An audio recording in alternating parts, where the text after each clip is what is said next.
Bismillahirrahmanirrahim. Assalamualaikum warahmatullahi wabarakatuh. Waalaikumsalam. Waalaikumsalam warahmatullahi wabarakatuh. Selamat pagi.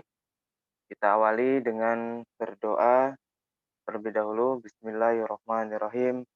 Raditu billahi robba wabil islami dina wabil muhammadin nabiyya wa rasulah. Rabbi zidni ilma warzuqni fahma. Amin ya rabbal alamin.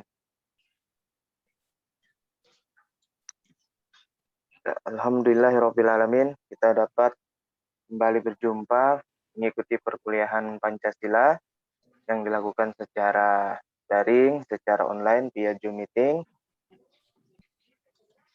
Mudah-mudahan kita dapat maksimalkan pertemuan ini untuk membahas materi seputar Pancasila, khususnya adalah Pancasila sebagai sistem filsafat yang kedua. Ya baik, saya langsung saja ya menyampaikan materi terlebih dahulu, kemudian nanti lebih pemantapannya kita lakukan di sesi diskusi dan presentasi. Bagaimana, kelihatan slide yang ditampilkan? Kelihatan, Pak. Kelihatan, Pak. Ya, baik.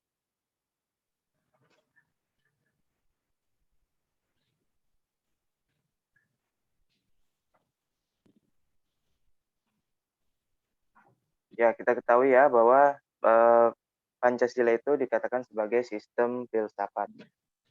Filsafat itu merupakan perenungan ataupun juga pemikiran yang lahir dari suatu individu, kemudian adanya muncul istilah sistem. Arti sistem di sini merupakan suatu kesatuan, saling keterikatan, saling ketergantungan, sehingga menghasilkan suatu produk yang dapat digunakan untuk keberlangsungan berbangsa, bermasyarakat, dan bernegara.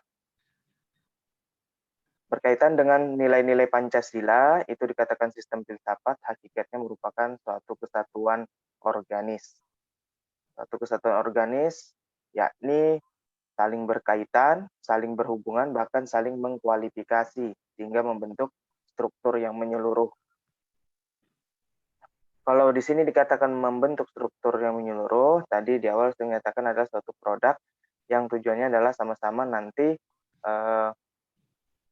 membuat solusi dari berbagai permasalahan-permasalahan ataupun juga persoalan-persoalan kebangsaan. Kemudian pemikiran dasar yang terkandung dalam Pancasila, yakni pemikiran bagaimana manusia dengan Tuhan, manusia dengan dirinya sendiri, kemudian manusia dengan sesamanya, yakni dengan lingkungan masyarakatnya maupun juga lingkungan yang ada di sekitarnya.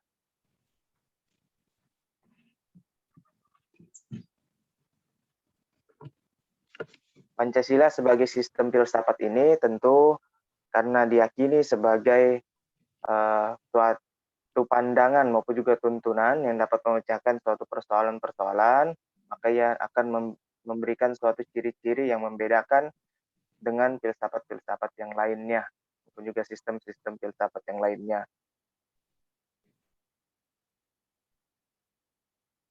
Kita ketahui bahwa nilai Pancasila mulai dari nilai ketuhanan, nilai kemanusiaan, nilai persatuan, nilai kerakyatan, hingga nilai keadilan.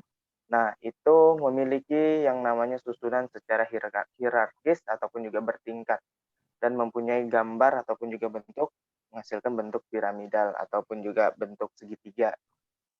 Nah, piramidal Pancasila ini menggambarkan tingkatan nilai-nilai Pancasila dengan urutan yang luas ya, kuantitasnya, isinya. Untuk nilai pertama, nilai ketuhanan, itu lahirnya secara langsung pada ketuhanan, kemudian berkaitan nilai kemanusiaan yang didasari oleh nilai ketuhanan. Begitu juga untuk nilai persatuan didasari oleh nilai ketuhanan dan nilai kemanusiaan. Kemudian nilai kerakyatan didasari oleh nilai ketuhanan, nilai kemanusiaan, nilai persatuan, hingga nilai keadilan didasari oleh 4 sila yang berada pada nilai ketuhanan, nilai kemanusiaan, nilai persatuan, dan nilai kerakyatan. Hingga inilah semakin ke bawah maka dia akan semakin meluas ya, isinya semakin bertambah sehingga membentuk suatu piramidal, dan ini juga memiliki masing-masing nilai memiliki yang namanya kualitas dalam menghadapi berbagai persoalan-persoalan maupun juga permasalahan-permasalahan kehidupan masyarakat berbangsa dan bernegara. Sistem tadi sudah sempat disinggung ya, bahwa ciri-ciri dari sistem itu adalah satu kesatuan bagian-bagian ataupun juga merupakan beberapa objek yang saling terhubung, terkoneksi. Kemudian tujuannya pastinya di antara semua sistem itu, di dalam suatu nilai-nilai itu, khususnya di Pancasila, adalah untuk mencapai tujuan bersama. Kalau untuk nilai-nilai Pancasila berkaitannya adalah dengan pembukaan UUD 1945 pada alinea keempat untuk mencapainya suatu keadilan dan kemakmuran rakyat. Kemudian juga dia terjadi dalam suatu lingkungan yang kompleks ya dalam kehidupan berbangsa dan bernegara. Ya, baik. Berikutnya adalah bagaimana keterkaitan setiap sila-sila Pancasila. Nah, ini adalah untuk yang sila pertama, sila Tuhan, sila ketuhanan ya, yaitu dasar didirikan suatu negara itu adalah sebagai bentuk mengejawantahan tujuan manusia sebagai makhluk Tuhan yang Maha Esa.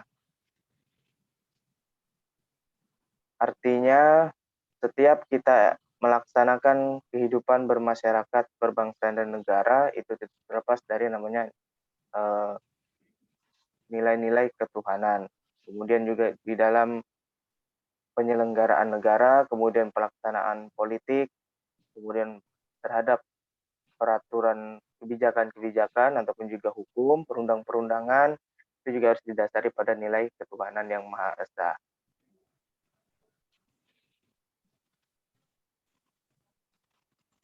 Kemudian sila kedua atau sila kemanusiaan atau nilai kemanusiaan itu secara sistematisnya didasari oleh jiwa nilai ketuhanan yang Maha Esa, serta mendasari nantinya juga untuk sila yang ketiga.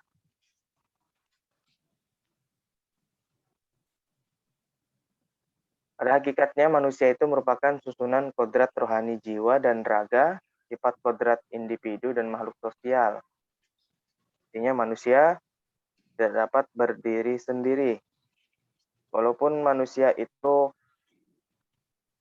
memiliki suatu hak atas kelangsungan hidupnya, memiliki hak untuk mengembangkan dirinya, memiliki hak untuk membentuk suatu keluarga,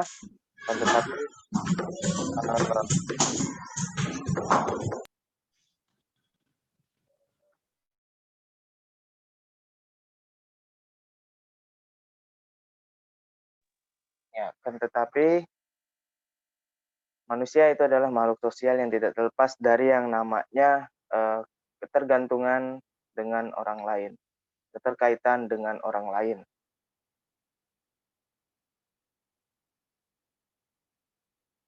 Berikutnya adalah sila ketiga. Sila ketiga adalah sila persatuan yang artinya ia tidak dapat terpisahkan oleh keempat sila lainnya. Artinya saling terhubung ya antara sila 1, sila 2, sila 4, dan sila 5. Kemudian untuk sila yang keempat, nilai filosofisnya bahwa hakikatnya negara itu, lahirnya negara adalah karena sifat dari manusia yang ada sebagai makhluk individu dan makhluk sosial ya. Karena kita tidak bisa yang namanya hidup sendiri, harus ada melakukan namanya interaksi, maka terbentuklah suatu yang namanya negara. Mulai dari lingkungan individu, kemudian keluarga, kemudian masyarakat, kemudian suatu daerah hingga ke suatu kenegaraan, yang terjadilah suatu wilayah negara. Kemudian sila kelima kita ketahui bahwa menyinggung masalah nilai keadilan. Nah, di sini ada tujuan dari negara ya dalam kehidupan sosial itu bahwa untuk mencapai suatu keadilan dalam berbagai bidang, baik itu tidak hanya dari bidang hukum, tetapi juga dari bidang-bidang yang lainnya, pemerataan di bidang pendidikan, kemudian juga kesejahteraan dan sebagainya. Keadilan dan dijiwai oleh hakikat keadilan kemanusiaan, yakni keadilan dalam hubungan manusia dengan dirinya sendiri, manusia dengan manusia lain, manusia dengan masyarakat, bangsa, dan negaranya, serta manusia dengan Tuhannya.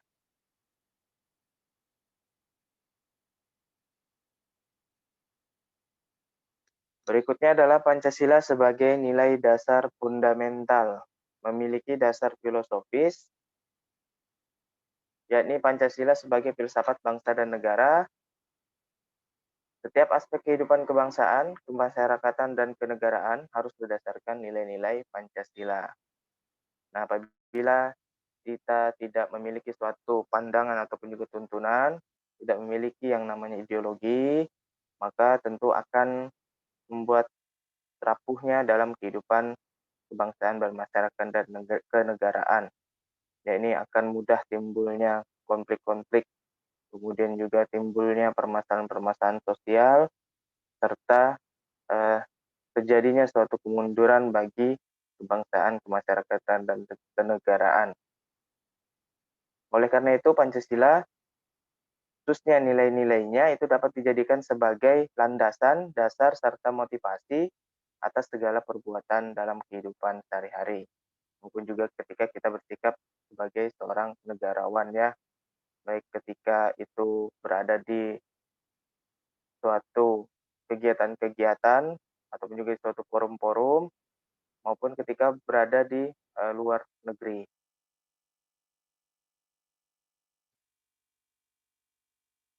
Kemudian nilai-nilai Pancasila ini juga dijadikan sebagai landasan moral etik dalam kehidupan kenegaraan. Tentunya moral etik ini didasari pada nilai-nilai ketuhanan yang Maha Esa serta menjunjung moral kemanusiaan yang beradab.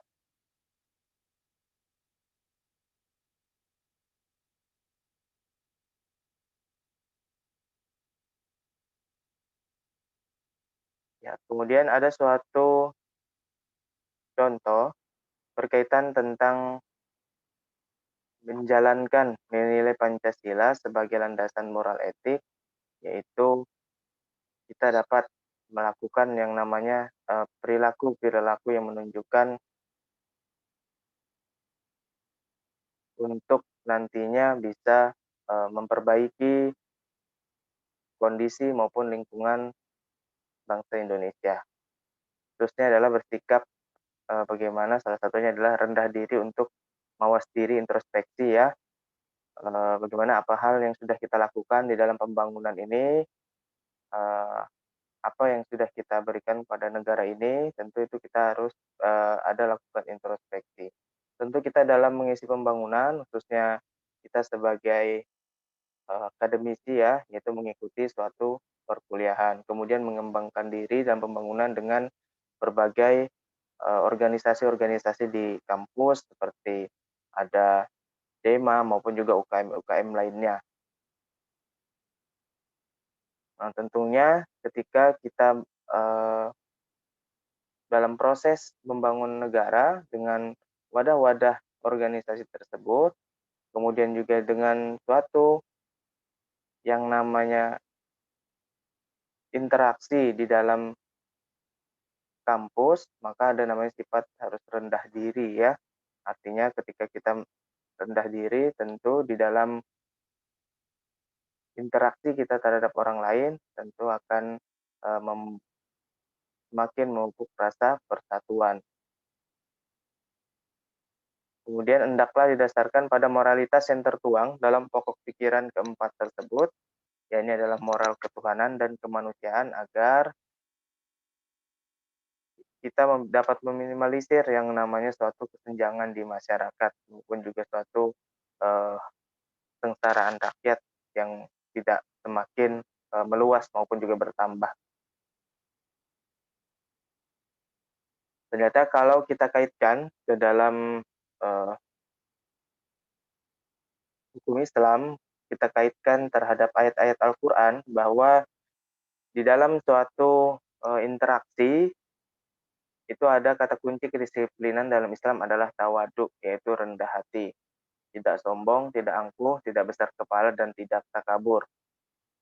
Tawadu berkaitan dengan kemampuan kita mengukur pengetahuan dan kemampuan diri sendiri yang merasa tidak lebih tinggi daripada orang lain. Makanya ada istilah juga ilmu padi itu ya, semakin berisi maka semakin merunduk. Artinya ketika kita semakin banyak pengetahuan, semakin banyak berprestasi, ketika dalam interaksinya maka juga perlu yang namanya bersikap tawadu. Nah, tentu ini adalah salah satu dasar ya di dalam nilai-nilai Pancasila itu. Oleh karena itu nilai Pancasila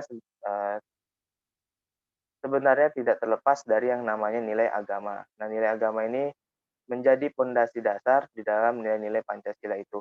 Diibaratkan rumah, apabila rumah tidak memiliki pondasi dasar, maka rumah itu akan mudah rubuh ya, mudah terkena yang namanya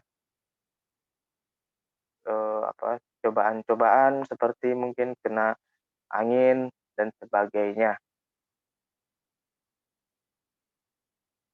Ketika kita memahami nilai-nilai Pancasila, itu juga tidak terlepas dari namanya infak, yaitu iman dan ketakwaan.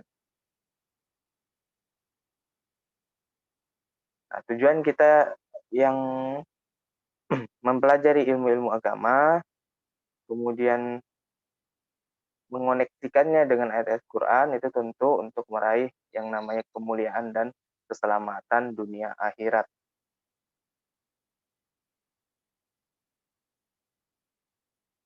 Tentu ada beberapa ayat ya yang menyinggung masalah rendah hati maupun juga tawadu ini.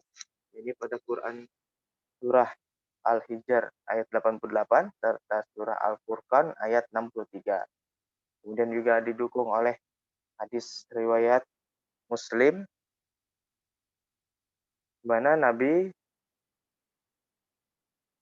mengatakan bahwa tidak akan masuk surga siapa yang dalam hatinya terdapat kesombongan walau hanya sebesar jarah. Ya, barangkali ini dulu ya materi yang kita bahas, kemudian kita akan lebih mantapkan lagi pada diskusi dan presentasi. Tentu mengenai Pancasila sebagai sistem filsafat, khususnya filsafat ini merupakan pemikiran serta juga perenungan, artinya tidak terlepas dari namanya sistem berpikir ya, berpikir bagaimana menghasilkan suatu keputusan maupun juga suatu kesimpulan agar memecahkan segala persoalan-persoalan yang dihadapi di dalam lingkungan masyarakat berbangsa dan bernegara. Ya, berikutnya adalah kelompok 5 ya, kalau tidak salah hari ini. Sudah siap kelompok 5? Insya Allah siap, Pak. Oke. Siapa yang membagikan layarnya?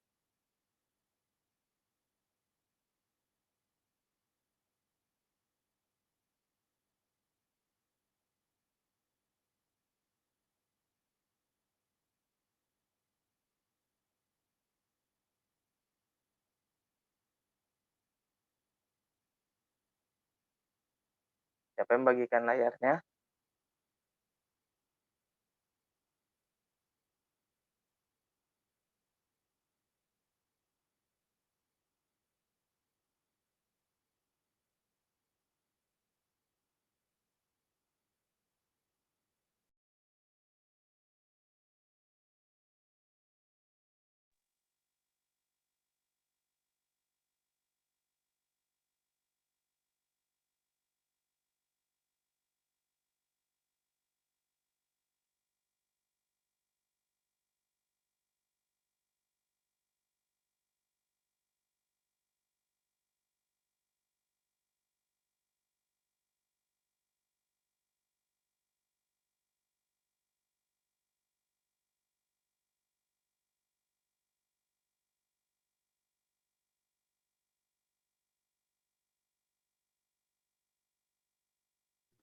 Saya Pak yang share screen. Erin tadi ya? Iya Pak.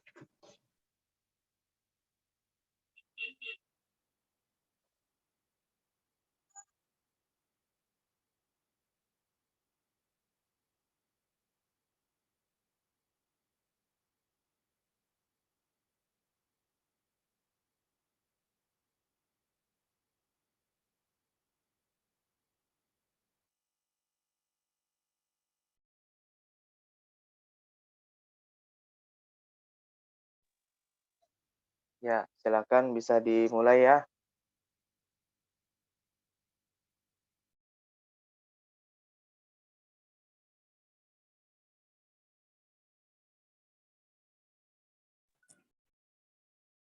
Baik. Bismillahirrahmanirrahim. Assalamualaikum warahmatullahi wabarakatuh. Waalaikumsalam. Alhamdulillah. Alhamdulillahi rabbil alamin. Assalatu wassalamu ala asyrafil anbiya'i wal mursalin. Sayyidina wa maulana Muhammadin wa ala alihi wa sahbihi ajma'in amma ba'du. Pertama-tama, marilah kita sampaikan rasa puji dan syukur kita kepada kehadirat Allah Subhanahu wa Ta'ala yang telah memberikan hidayah dan nikmatnya sehingga kita dapat berkumpul walaupun melalui virtual dalam keadaan sehat walafiat pada pagi hari ini. Salawat serta salam kita haturkan kepada junjungan kita Nabi besar Muhammad Sallallahu Alaihi Wasallam yang telah membawa kita keluar dari zaman kegelapan menuju ke zaman terang benderang. Yang kami hormati Bapak Firnanda Pradana Putra, MPD, selaku dosen pengampu mata kuliah Pancasila dan teman-teman yang berbahagia. Perkenalkan, saya Farah Rizky Anissa, selaku moderator kelompok 5 dan rekan-rekan saya yaitu Meli Zubaidah dan Rostiani yang akan membawakan materi yang berjudul Pancasila sebagai sistem filsafat.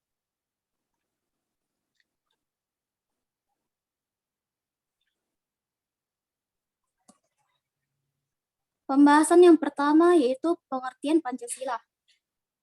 Pada tanggal 1 Juni 1945, di dalam sidang BPUPKI pertama tersebut, Insinyur Soekarno berpidato mengenai calon rumusan dasar negara Indonesia untuk pemberian nama Pancasila yang artinya 5 dasar.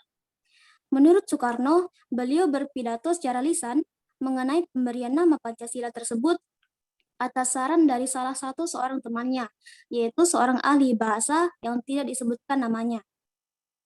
Dalam sidangnya pada tanggal 18 Agustus 1945 telah berhasil mengesahkan Undang-Undang Dasar Negara Republik Indonesia yang dikenal dengan Undang-Undang Dasar 1945.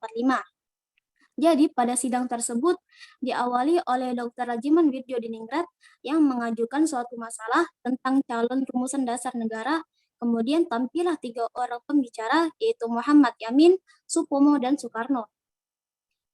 Kemudian pembukaan Undang-Undang Dasar 1945 yang terdiri atas 4 alinea tersebut tercantum rumusan Pancasila: 1. Ketuhanan yang Maha Esa, 2. Kemanusiaan yang adil dan beradab, 3. Persatuan Indonesia, 4. Kerakyatan yang dipimpin oleh hikmat kebijaksanaan dalam permusyawaratan perwakilan, dan 5. Keadilan sosial bagi seluruh rakyat Indonesia. Jadi, sejak perkataan Pancasila menjadi bahasa Indonesia dan merupakan istilah umum, tapi dalam alinea keempat pembukaan Undang-Undang 1945 tidak termuat istilah Pancasila. Hal ini didasarkan atas interpretasi histori, terutama dalam rangka pembentukan calon rumusan dasar negara yang secara spontan diterima oleh peserta sidang secara bulat, sebagaimana tercantum dalam pembukaan Undang-Undang Dasar 1945.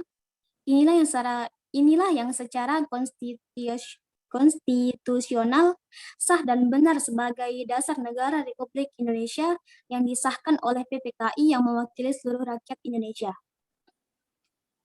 Selanjutnya adalah pengertian filsafat.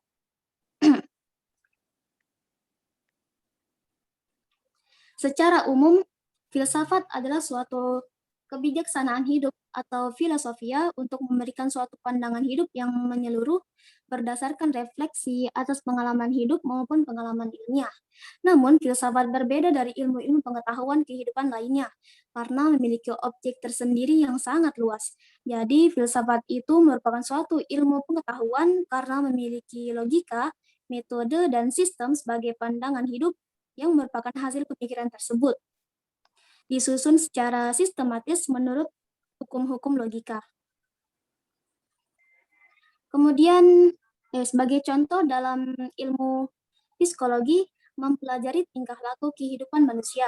Namun, dalam ilmu filsafat tidak terbatas pada salah satu bidang kehidupan saja, melainkan memberikan suatu pandangan hidup yang menyeluruh, yaitu tentang hakikat hidup yang sebenarnya.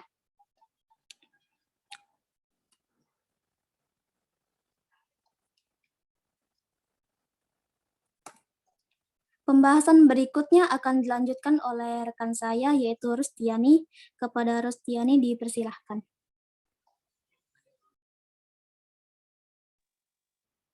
Baik, terima kasih kepada Mbak Farah atas waktunya. Sebelumnya saya minta maaf tidak bisa on cam karena kendala jaringan.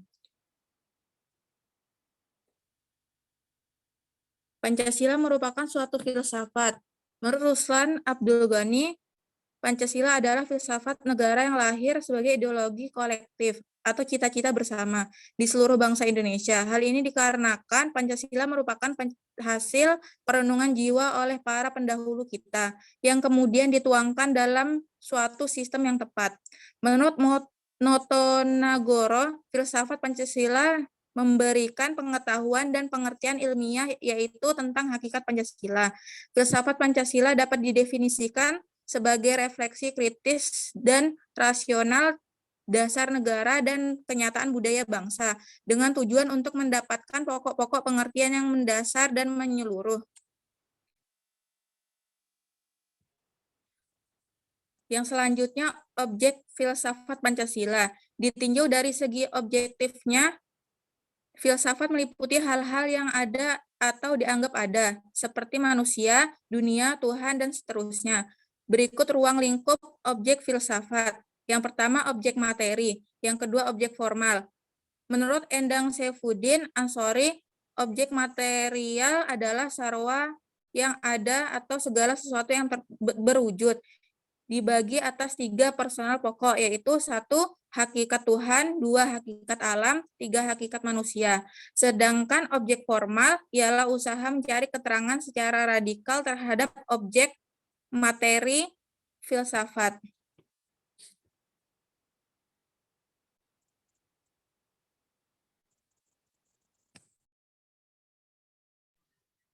Baik, terima kasih kepada Rustiani. Pembahasan berikutnya akan dijelaskan oleh Meli Zubaidah. Kepada Meli dipersilahkan. Baik, saya akan melanjutkan penjelasan Pancasila melalui pendekatan dasar ontologis, epistemologis, dan aksiologis. Yang A, dasar ontologis atau hakikat manusia.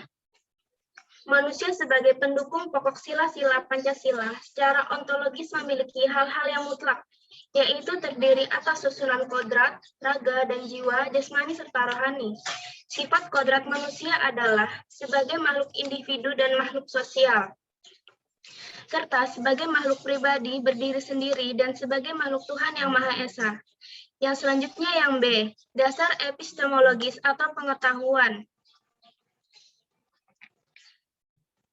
Sebagai suatu ideologi, maka Pancasila memiliki 3 unsur pokok agar dapat menarik loyalitas dan pendukung, yaitu yang pertama logos, kedua petos, dan yang ketiga etos. Logos yaitu rasionalitas atau penalarannya, yang kedua petos yaitu penghayatannya, dan yang ketiga etos yaitu kesusilaannya. Dasar epistemologis Pancasila pada hakikatnya tidak dapat dipisahkan dengan dasar ontologisnya. Pancasila sebagai suatu ideologi bersumber pada nilai-nilai dasarnya yaitu filsafat Pancasila. Terdapat 3 persoalan yang mendasar dalam epistemologis yaitu Pertama tentang sumber pengetahuan manusia, yang kedua tentang teori kebenaran pengetahuan manusia, dan ketiga tentang watak pengetahuan manusia. Yang selanjutnya yang C, dasar aksiologis atau pengalaman nilai-nilai. Ilmu yang mempelajari nilai hakikat dan manfaat yang sebenarnya tidak akan sia-sia bila dimanfaatkan dengan sebaik-baiknya pada di jalan yang baik pula. Selanjutnya, saya kembalikan ke moderator.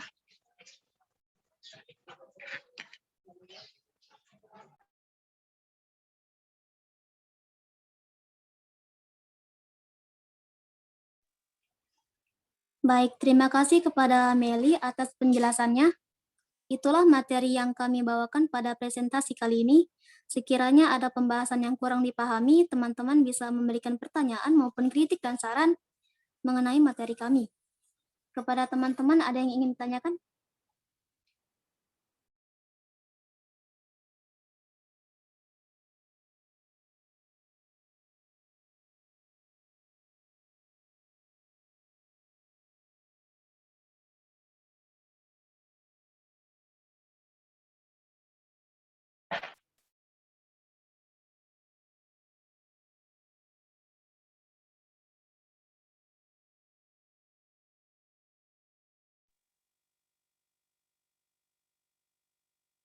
Ya, silakan teman-teman mahasiswa memberikan pertanyaan pada kelompok 5 seputar materi tadi yang sudah disampaikan. Boleh juga kalian menanyakan tadi materi yang awal saya sampaikan ya. Kemudian kita bahas secara bersamaan di sini.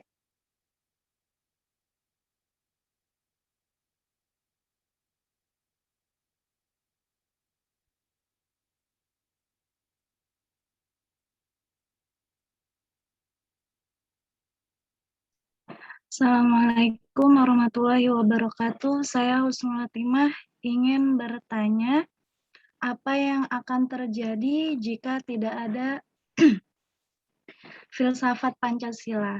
Terima kasih.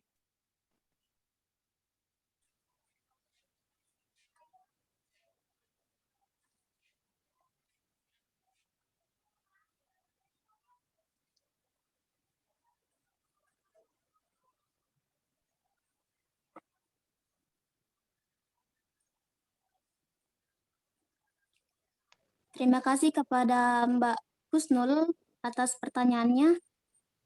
Pertanyaannya akan kami tampung dulu. Teman-teman, ada yang ingin ditanyakan lagi? Assalamualaikum warahmatullahi wabarakatuh. Perkenalkan, nama saya Servia. Saya ingin bertanya, mengapa Pancasila dijadikan falsafah Indonesia? Terima kasih, itu saja. Assalamualaikum warahmatullahi wabarakatuh. Terima kasih kepada Selvia. Baik, ada pertanyaan lagi?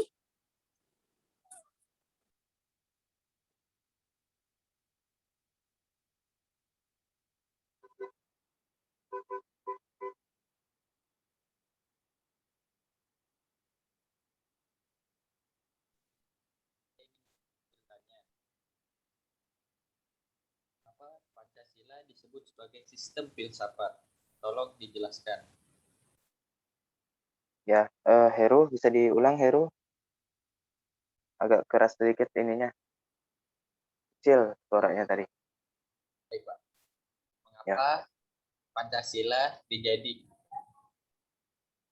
Mengapa Pancasila disebut sebagai sistem filsafat?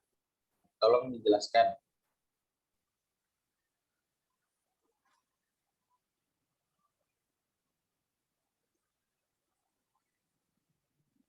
Baik, terima kasih kepada Heru. Ada pertanyaan lagi?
Ada pertanyaan lagi, teman-teman?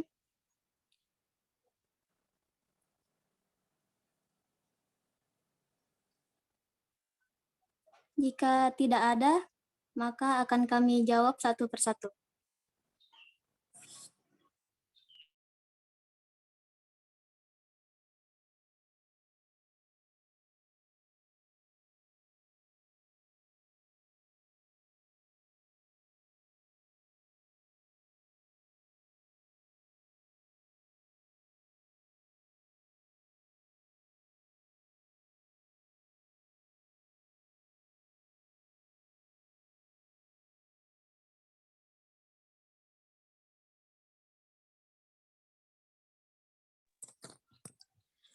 Bismillahirrahmanirrahim. Saya akan menjawab pertanyaan dari Mbak Husnul.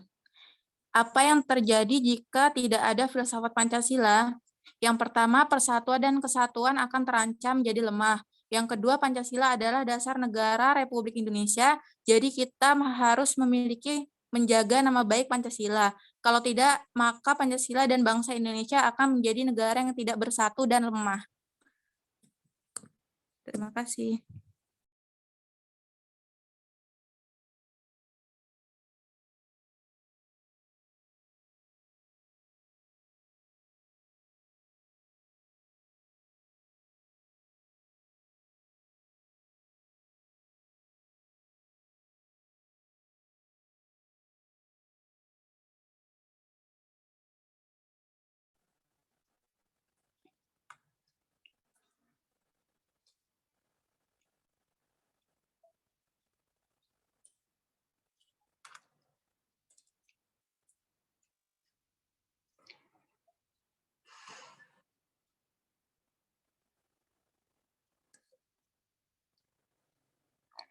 Baik, saya akan menjawab pertanyaan dari Heru.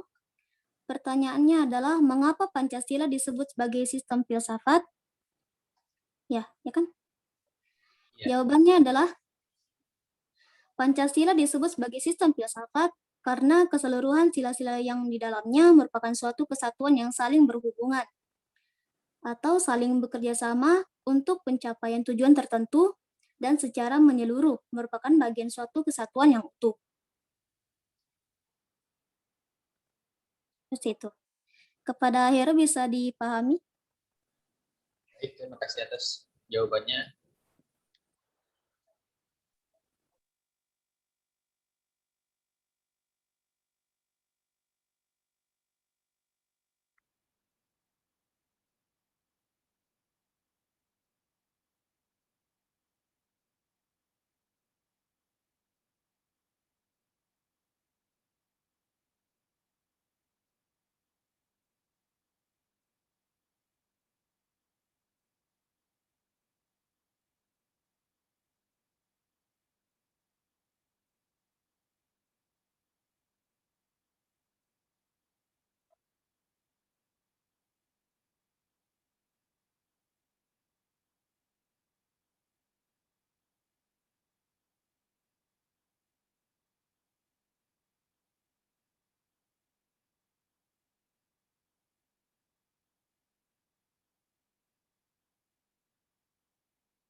Baik, saya akan menjawab dari pertanyaan Mbak Selvia. Mengapa Pancasila dijadikan sebagai dasar filsafat negara? Jawabannya, filsafat Pancasila memiliki fungsi kesatuan bangsa. Hal ini dikarenakan pandangan bahwa Pancasila mengandung nilai kepribadian yang paling tetap dan sesuai dengan bangsa Indonesia. Pancasila juga dianggap sebagai nilai yang paling bijaksana, paling adil, dan paling tepat untuk menyatukan seluruh rakyat Indonesia. Untuk Mbak Selvia, apakah bisa diterima jawabannya?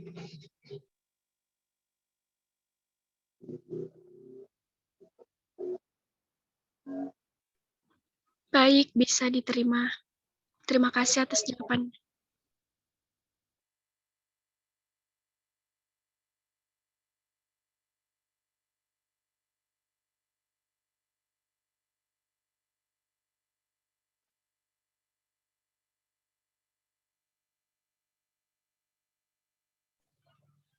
Baik, kepada teman-teman ada ingin ditanyakan lagi?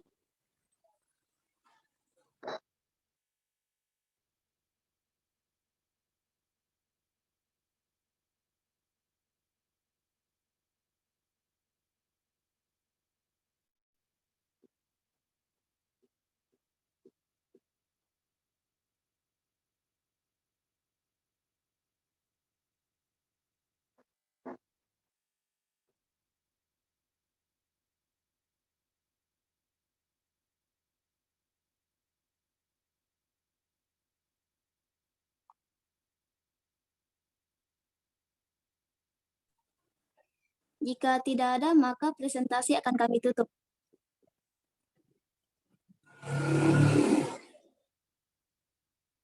Kesimpulan dari materi kami adalah Pancasila merupakan pandangan hidup bangsa dan negara Indonesia, sedangkan filsafat merupakan suatu ilmu pengetahuan karena memiliki logika, metode, dan sistem.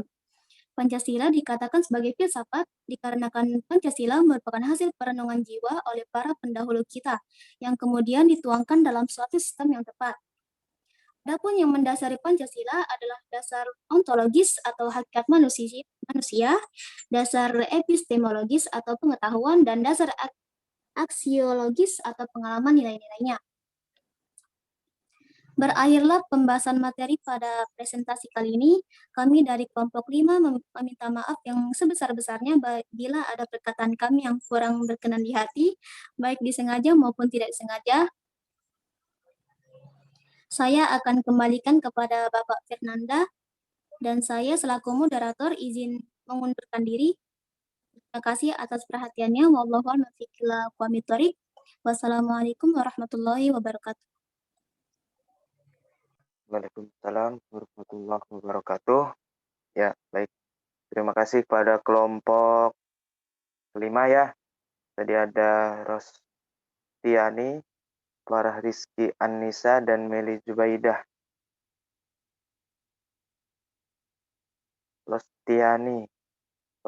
Rostiani dipanggil apa Rostiani? Biasanya?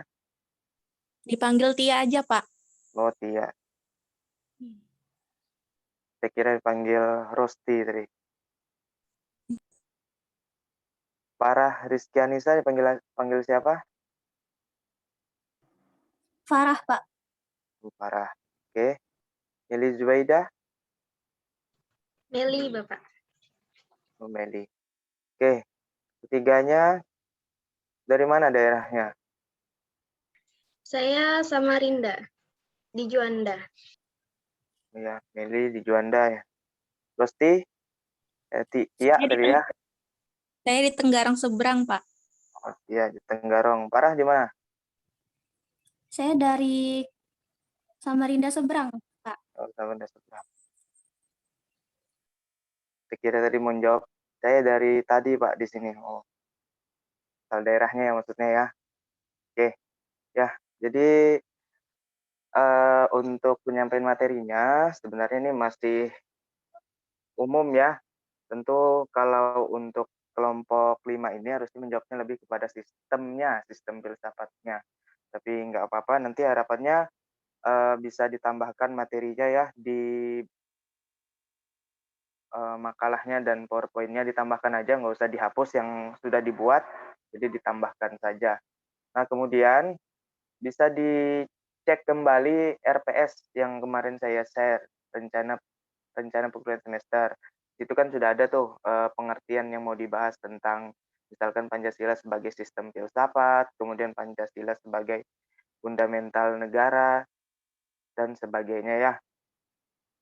Tapi tidak apa-apa, saya tidak yang namanya tidak menyalahkan, yang terpenting saya meluruskan ya. Kemudian saya menambahkan saja komentar-komentar jawabannya mengenai pertanyaan apa yang akan terjadi apabila filsafat Pancasila itu tidak ada. Nah, tentu tadi sudah dijawab bahwa apabila filsafat Pancasila tidak ada, maka akan menimbulkan yang namanya suatu perpecahan seperti itu ya, tentu akan mengganggu yang namanya keberlangsungan kehidupan bermasyarakat, berbangsa, dan bernegara. Nah, tentu sekarang ini apabila orang tidak mempelajari, kemudian juga tidak mengkaji, tidak meyakini Pancasila sebagai suatu filsafat, maka ia akan membentuk aliran-aliran baru, pandangan-pandangan baru, atau istilahnya adalah ideologi-ideologi baru.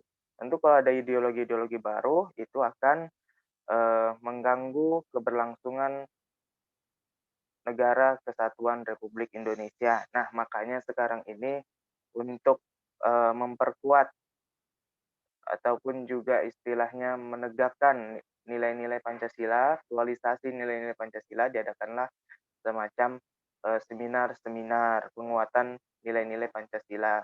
Kemudian diadakan kegiatan-kegiatan penguatan nilai-nilai Pancasila. Bahkan ada implementasi di suatu daerah sudah membuat kampung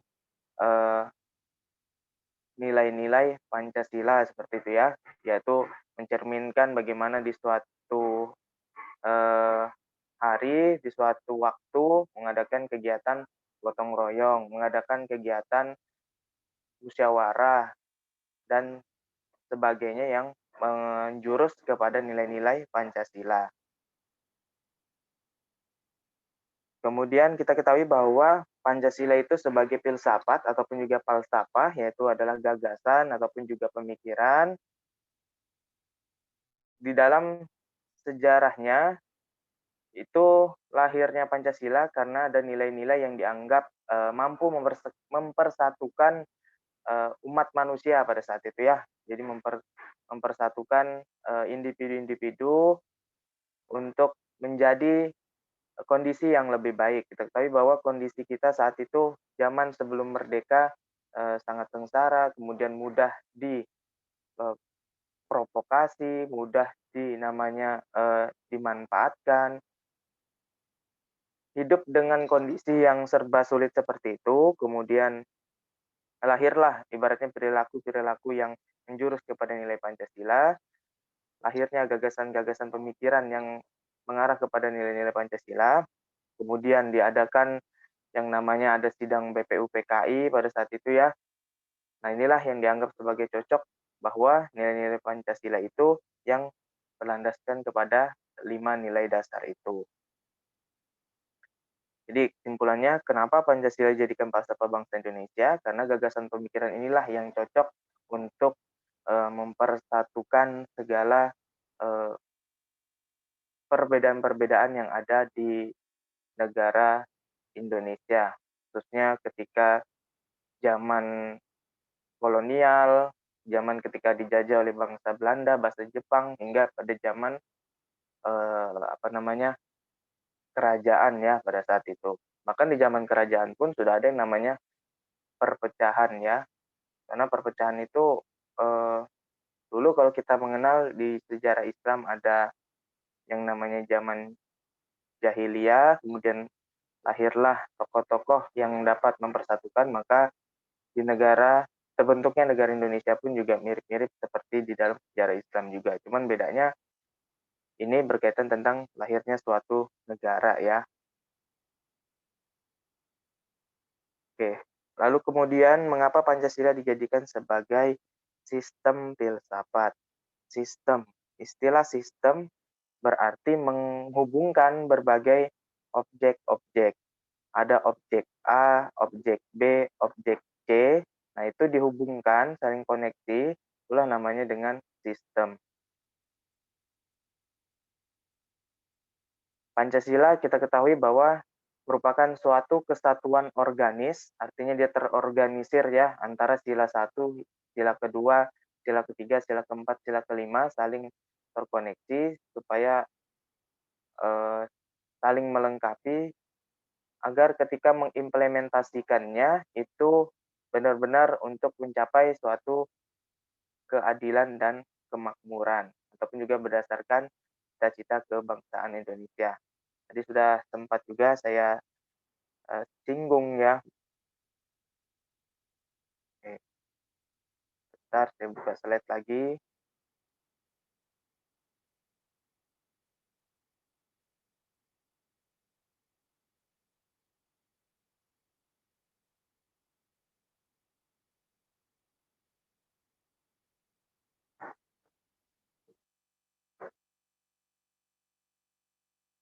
sistem. Definisi sistem dari segi bahasa itu merupakan satu kesatuan, kemudian juga ada istilahnya saling keterikatan, saling ketergantungan, kemudian juga merupakan integrasi dari beberapa pecahan-pecahan maupun juga bagian-bagian. Nah, oleh karena itu, Pancasila dikatakan sebagai sistem filsafat, karena dia mengintegrasikan segala bentuk persoalan-persoalan, mulai dari lahirnya Pancasila itu karena adanya aspek kesejarahan, kemudian adanya dari segi penyelenggaraan negara, yaitu adalah etika moral dan politik, hingga kepada nanti dalam menyongsong masa depan ya, artinya berkaitan tentang era globalisasi maupun juga bagaimana tantangan-tantangannya. Tujuannya kesemuanya itu adalah untuk mencapai suatu tujuan bersama, seperti itu.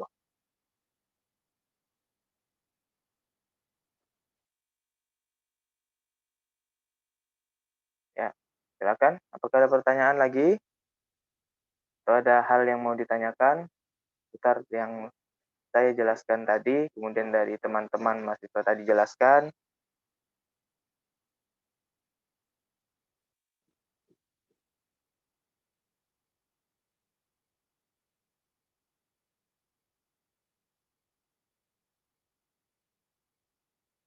Ya, tentu penguatan Pancasila ini sebenarnya secara tidak langsung kita melakukan penguatan Pancasila ya, khususnya di sektor pendidikan. Kita menempuh perkuliahan, kemudian memperoleh mata kuliah Pancasila ataupun juga nanti ada kewarganegaraan, itu tujuannya adalah untuk penguatan. Nah, itu juga dijamin oleh undang-undang mulai dari tingkat sekolah dasar hingga perguruan tinggi dengan adanya mata pelajaran ataupun juga mata kuliah, tujuannya dulu untuk menanamkan nilai-nilai Pancasila agar bisa terimplementasikan dalam kehidupan bermasyarakat bernegara dengan baik ya. Tentunya implementasinya itu adalah sesuai dengan yang diterbitkan ataupun juga dengan sumber-sumber yang telah diuji berkaitan dengan nilai-nilai Pancasila. Kemudian banyak hal yang dapat dilakukan dalam penguatan nilai-nilai Pancasila. Bisa juga mendekat dengan yang namanya pendekatan budaya. Dengan adanya pendekatan budaya, mulai dari di lingkungan sekitarnya ataupun lingkungan keluarganya, menumbuhkan budaya gotong royong, budaya bermusyawarah, maka itu juga akan melestarikan ataupun juga yang namanya meningkatkan nilai-nilai manfaat nilai-nilai dari Pancasila.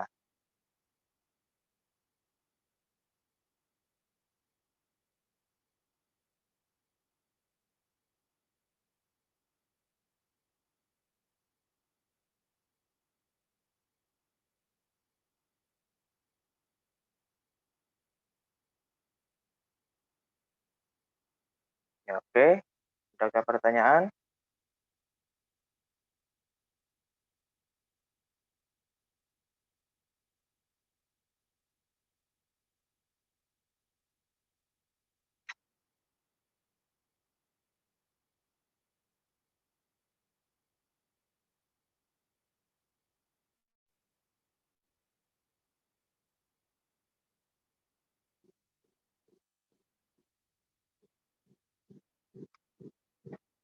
Kemudian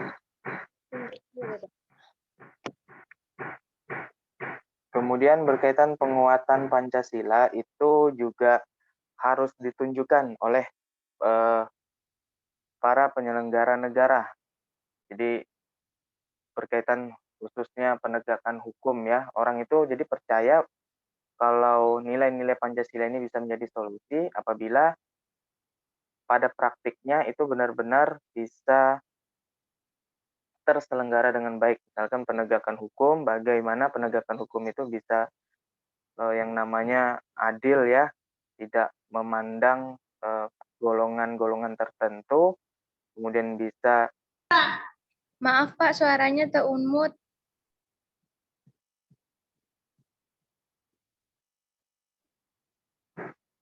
ya cek kedengaran suara saya. Kedengaran Bapak. Kedengaran ya. Oke. Jadi memang kalau ada dua saya gunakan di sini ya. Yang satu khusus buat di on cam, yang satu khusus memang untuk disuarakan. Karena kalau perangkat komputernya kurang mendukung.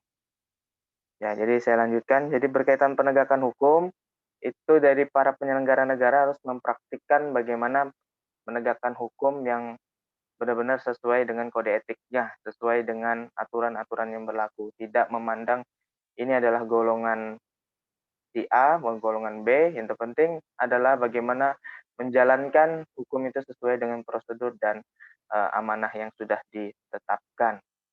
Nah, jika sudah begitu, hukum berjalan dengan baik dan tegas, tentu akan berimplikasi kepada masyarakat yang mempercayai bahwa nilai-nilai Pancasila itu merupakan sesuatu yang diyakini maupun juga yang dipandang dan dapat dijadikan pedoman dalam kehidupannya sehari-hari. Nah, akan tetapi apabila seperti pada praktiknya penegakan hukum masih lemah, misalkan banyaknya kejahatan-kejahatan yang masih dihukum bebas ataupun juga kejahatan-kejahatan yang dihukum hanya sekian tahun. Nah, itu tentu akan nanti menjadi pertanyaan bagi masyarakat bagaimana penerapan nilai-nilai Pancasila itu. Atau mungkin mereka malah kurang mempercayai ya terkait dengan nilai-nilai Pancasila itu. Meskipun banyak sekali sudah diadakan seminar, sosialisasi, tetapi pada praktiknya dari para penyelenggaraan kurang baik, nah tentu itu juga berimplikasi kepada dengan ideologi-ideologi kita.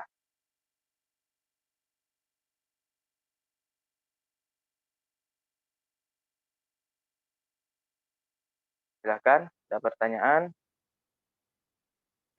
Bapak, saya izin bertanya Bapak. Iya, silakan. Muthaharoh ini ya? Iya Bapak. Ya, perkenalkan nama saya Mutahara. Saya ingin bertanya Bapak, kan tadi di dalam Pancasila terdapat objek material dan objek formal. Saya mau tanya Pak, contohnya itu seperti apa dan penerapannya Bapak? Terima Ya, kasih. oke, bisa dibuka objek material dan objek formal.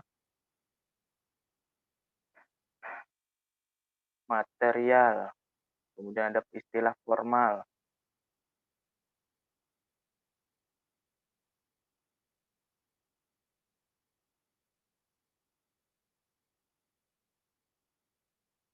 Bisa dibukakan slide-nya tadi.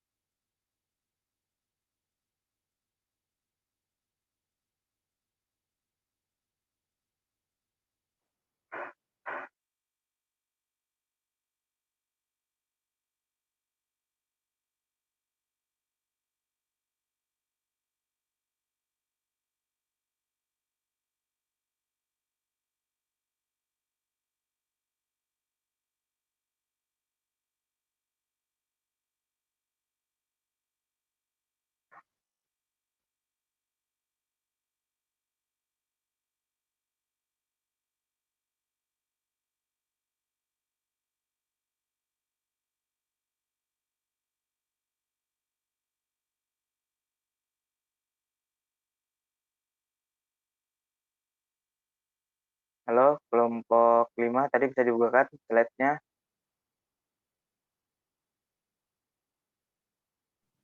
PPT-nya tadi ya Pak? Ya, PPT-nya, poinnya.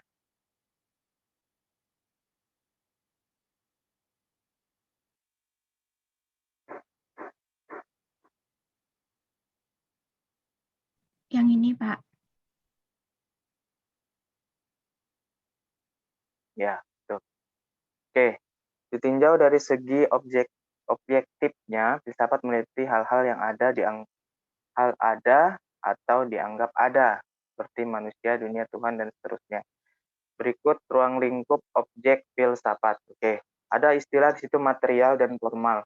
Pancasila itu punya nilai ya, ada nilai ketuhanan, nilai kemanusiaan, nilai persatuan, nilai kerakyatan, kemudian nilai keadilan. Nah, tentu ditetapkannya nilai ini adalah merupakan hasil diskusi di dalam BPUPKI yang ketiga tokoh saat itu mengajukan pidatonya ya, oleh Insinyur Soekarno, Mr. Supomo, dan Muhammad Yamin. Nah, yang dinamakan objek material itu contohnya tadi yang kepada nilai-nilai itu. Kemudian berkaitan dengan formalnya, nah tentu berkaitan tentang filsafat Pancasila ini adalah bagaimana nanti ketika pelaksanaannya dalam penyelenggaraan negara itu bisa terimplementasikan untuk memecahkan persoalan-persoalan maupun juga permasalahan-permasalahan bangsa. Artinya ketika kita mempercayai Pancasila, tentu kita harus merenungkan dulu kan, ibaratnya nih sesuatu itu tidak bisa langsung kita terapkan di dalam menghadapi persoalan-persoalan bangsa. Kira-kira ini memang benar nggak ya bisa menyatukan umat kalau kita menyelenggarakan nilai-nilai musyawarah? Apakah justru ia semakin memecah belah? Tentu setelah kita melakukan kajian-kajian, oh ternyata ini adalah benar bahwa nilai-nilai Pancasila itu dapat menjadi solusi bagi persoalan-persoalan kebangsaan.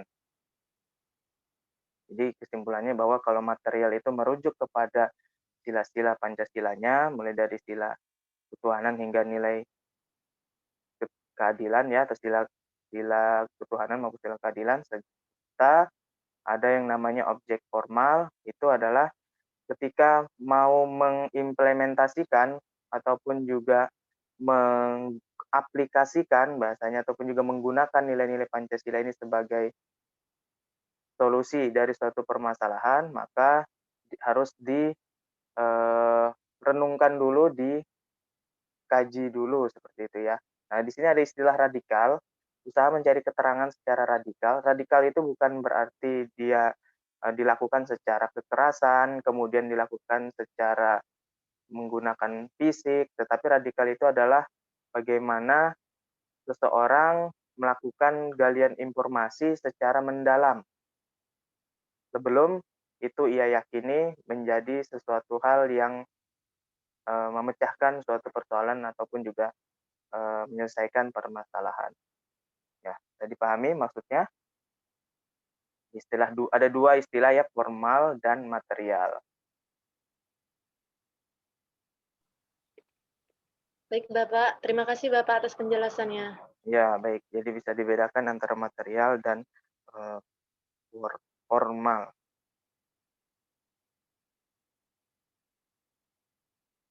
Ya, mudahnya sebenarnya mengingat material nih, tadi saya teringat langsung bangunan itu ya, kalau kita membangun itu kan biasa materialnya ada batu, koral, semen, pasir, dan sebagainya gitu. Nah, kalau Pancasila bukan, nanti kalau ditanya sama mungkin dosen lain, kalian kan belajar Pancasila ini ya, apa isi dari Pancasila? Batu, koral, bukan itu ya, artinya nilai ketuhanan, persatuan, dan sebagainya. Nah, itu bisa dijelaskan seperti itu. Begitu juga kalau kalian barangkali nanti ditanya sama muridnya, ataupun juga ditanya sama rekan-rekan kerjanya. Nah, jadi material berpacu kepada isi yang disebut dengan Pancasila itu. Oke, terima kasih. Pertanyaannya tentu pertanyaan itu menambah pengetahuan kita ya, semakin banyak kita bertanya, tentu menambah hal-hal yang mungkin belum kita ketahui. Ada lagi? Kalau tidak ada, saya mau mengingatkan, ini adalah pertemuan yang ke-7 ya, para mahasiswa. Berikutnya ada pertemuan 8, itu kita masuk ujian tengah semester atau UTS. Kalau di sekolah ada UTS, maka di kampus juga ada UTS.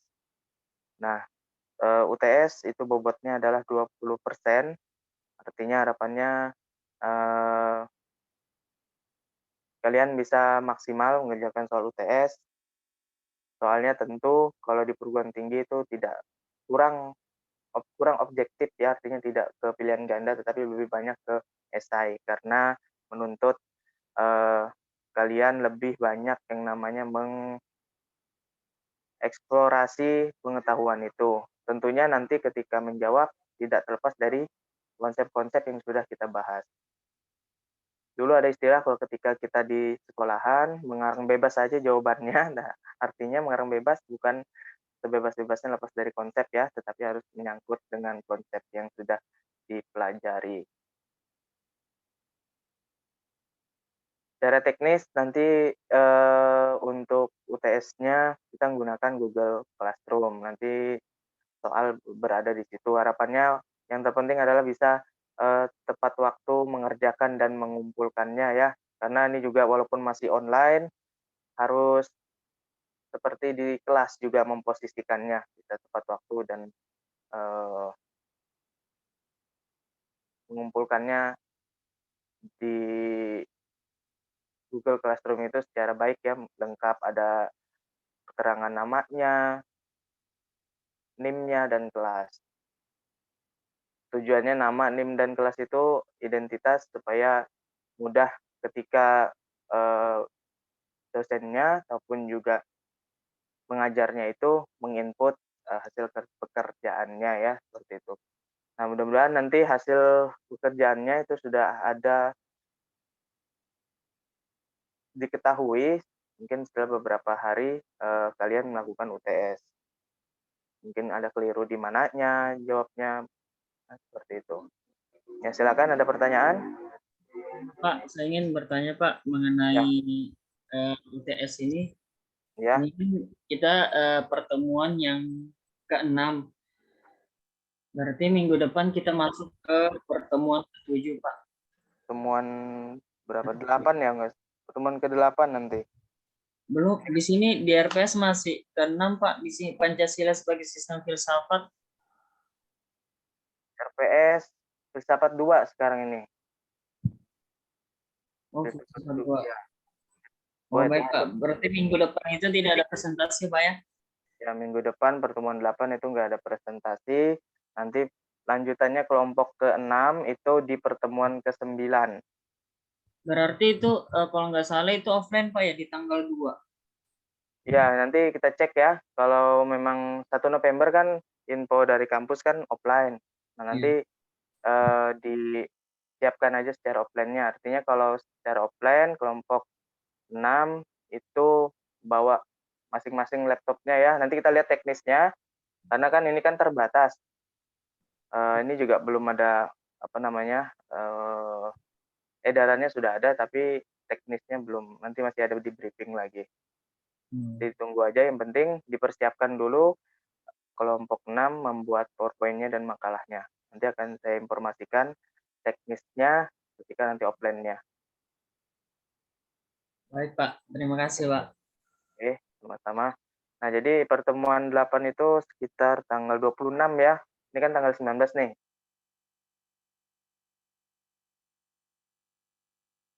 Ya, 26 nanti UTS masih gunakan Google Classroom.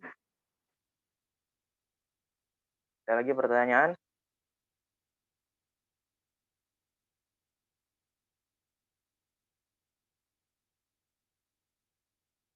Ya, jika tidak ada kita cukupkan.